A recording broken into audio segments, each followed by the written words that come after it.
All right, so we're back. We've been, this month we've been working with expansion and contraction and what's expanding in my life, what's contracting in my life,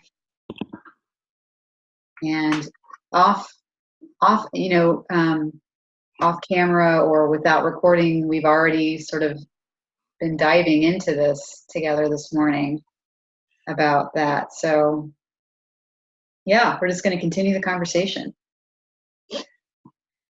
Yeah, because usually we do work the prompt and then work in our own wisdom books or journals in silence, and then share sort of how that resonated in us.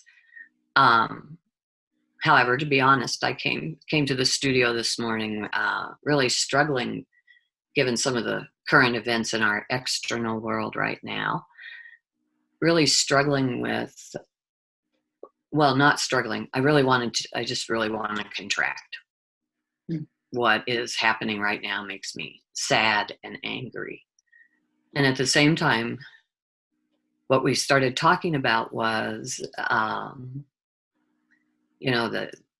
there's that contraction, and yet at the same time, there's so much that's out in the world now about expanding and loving. And it's really hard right now to want to do that with just the stuff that's up and how it's unfolding. And so what we began to talk about was the importance of our work, the work we do with ourselves, by ourselves, with you. And that, it is staying in that heart place, that more open-hearted place towards others, towards the environment, when it all just feels like, it's a clusterfuck, to be honest. And what came up for us was that sense of that is going on. And at the same time, here we are. And what is it to go inside and to look at my own biases, my own prejudices, my own willingness to turn my head the other way, my own willingness to be distracted because it's just too hard to look at it. And then how do I treat myself that way too? Where I'm both the victim and the perpetrator. And so I guess for me, the big question is, how do I hold both? And I was telling Steph the thing that occurred to me was a story I heard a long time ago about Mennonites, and that they believe there's a circle of energy around us. And that one of the reasons they live so simply is so that they can attend to their circle of energy, and to be with God, to be with spirit, and to live their lives that way. And that the bigger your circle gets, that circle of energy, there's more possibility for a wobble and for it to go out of control, which personally, I feel like that's happening right now in our outer world. There is a big wobble. It's really out of my control. It brings up all sorts of feelings. But then to come back and go, how big is my circle of energy? And I don't know if Steph can recall from our conversation off this recording what she said about coming back in, that it starts inside and it happens when you go outside your door. Yeah. Well, first of all, I think we also were touching on our own energy and, like what we have to give and what we have to, give to ourselves, and just having that knowledge, just being armed with that knowledge alone is really important, because in this time of, we could call it the great wobble, in this time, it's easy to burn out, really easy to burn out, getting carried away with what's going on, if we watch the news, or, just sometimes even in just like politics that are happening in our own little city. it's easy to burn out thinking that I have to fix it all. I have to save this, what can I do? And yes, there may be opportunities where you can make a really big impact, but there are also just as good of ways to make impacts in small ways. What you can control is, I know what kind of energy I have, and I know that when I do this and that, say meditate or do process art or whatever, that is going to bring me back home to myself. I'm going to replenish. And then when I go out my door, I can affect the things that I see right in front of me. Maybe pick up trash on my walk, or hold a door open for a stranger, and not expect to be thanked or anything. Just do it because it feels good, and that's little bits of expansion, and then contracting back in and expanding in that more natural way, because it just feels so overwhelming to try and fix something that we personally may not be able to fix unless we're willing to go inside and look at what's ours to do, and work in a smaller way. That makes sense. And it also makes me think too, the other thing that happens, that sometimes we paint expansion and contraction with such a broad brush, that I find, for me, the power of the contraction, when I'm not throwing myself a pity party and telling myself all the old stories, but when I just experience and feel the contraction, I have a chance to meet the feelings I'm feeling without a backstory to them. That it allows me to really, like this morning, it's anger about what is happening is so uncomfortable, kind of with no place to go with it. And at the same time, that would be something, without the work we've done together, that I would have indulged that.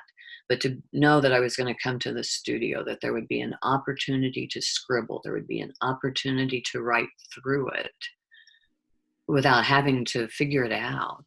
And then to come back to my actually, because I'm finishing a page, contracted work in my journal, and just be present with it, really allows me to feel the depth of it, and to know it's uncomfortable and that it's okay to feel it. The same, the sadness is the same thing. And that's what I feel like, if I can move into that contraction, by honoring it and forgiving myself for it. Like, it's okay to be outraged about this. Mm-hmm. This is a reason to contract, instead of judging the contraction and trying to hold the expansion. Right. Then it feels like when the expansion comes, it's like your exhale, right? Where you let go a little bit, and so in some weird way, it's a forgiveness and an acceptance of what I'm feeling. That my feelings don't. This working in the studio allows me to know my feelings don't have to be justified. They're real. They're strong. They're potent. They've got information. And it's not so much that I have access to them so I can just run out and express them all the time, but it's finding the containment to hold them so that I'm not stuffing them down, or they're not running me over, but I'm more present with them. Does that make sense? It totally does. And it's easy to want to look away, stuff things down, not face what you're feeling, because these feelings lately are weird, hard, intense. I think we were both comparing it to just being sort of like scrunched down. And honestly, I don't know. I mean, I think this discomfort is something that we're all going to have to learn a new normal around for a while. And I mean, there's just a lot going on. So, figuring out how that's going to be for you obviously for each one of us is going to be different because it's going to fit individually, but something, a practice of some sort, I feel like is just so important.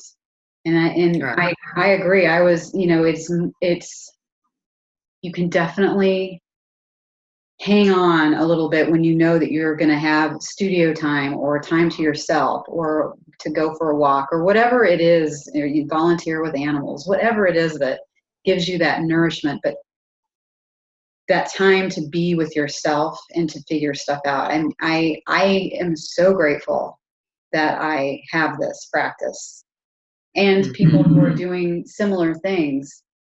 Community is important. Right. Yeah, I mean, there's a lot going on. It's intense. Yeah, I know. There's and I think at my elderly age, almost 67, I think, well, it's not supposed to be this way. And I think, and who said?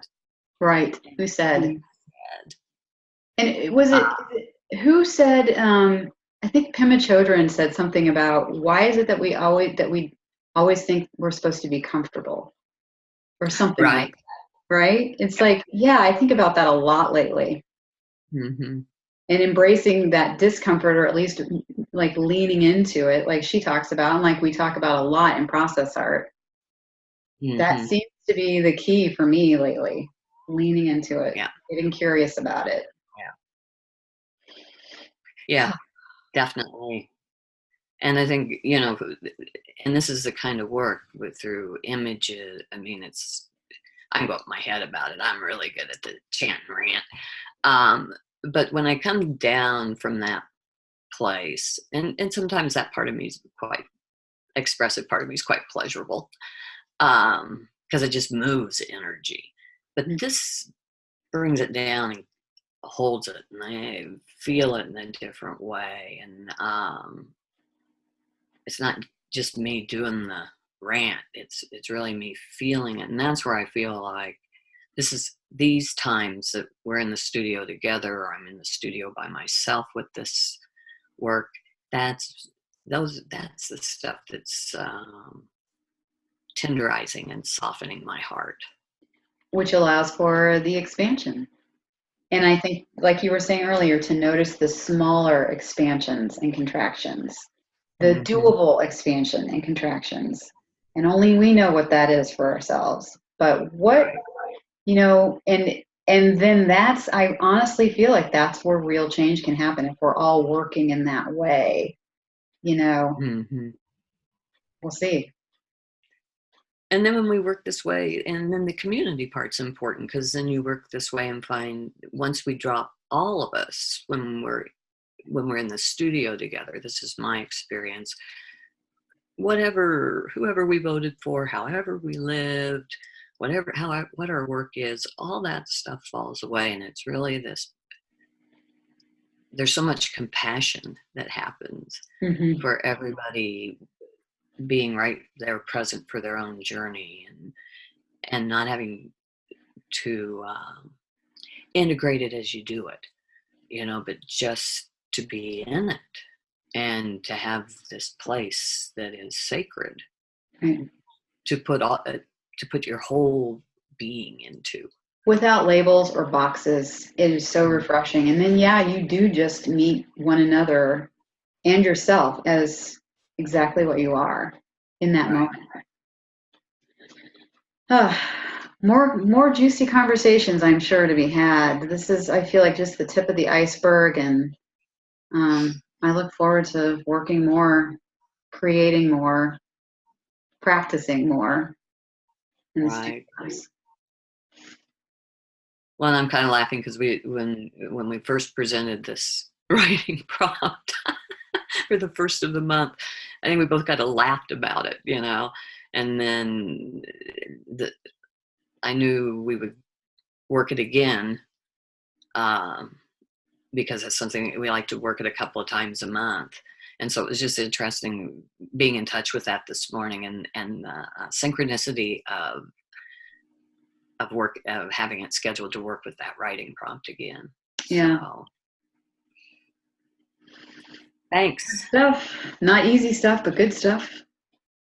Yeah. And I'm always surprised at how I can come in feeling very contracted and leave feeling here. Yep. So thank you. Thank you. Mm-hmm. All right. Well, we'll see everybody in August, and have a great couple weeks. Everybody. Thank you.